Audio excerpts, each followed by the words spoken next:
Well, I was a great admirer of the early bush pilots. They put up with a lot. They flew in circumstances that we, public, have no idea how difficult it was. They used to fly by the height of land, and they'd know at this sort of how the land lay.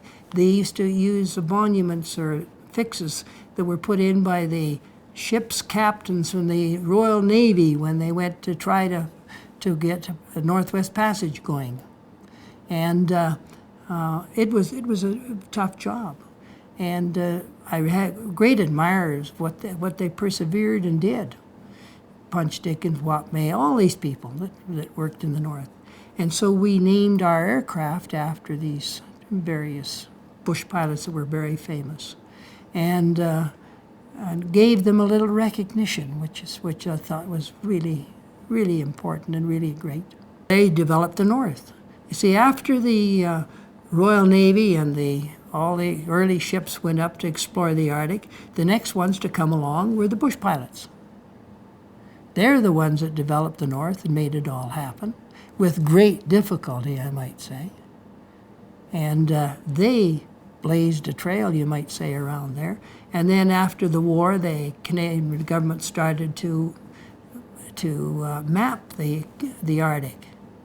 And I used to fly them around we'd do monuments, what we call monuments. And we would land on a lake and we'd put a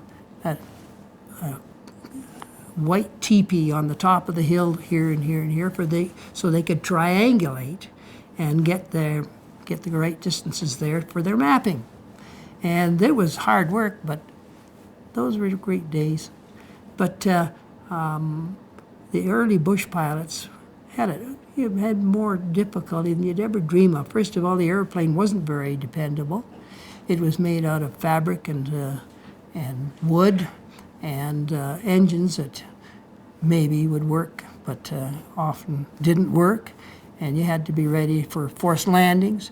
An airline pilot today will go through his whole career and never had an engine shut down in the air. God, we used to have them all the time and take it for granted in the early days. And then we learned to do our own maintenance on those engines. We learned to baby them along and so on. But it was fun. It was great. It was a challenge.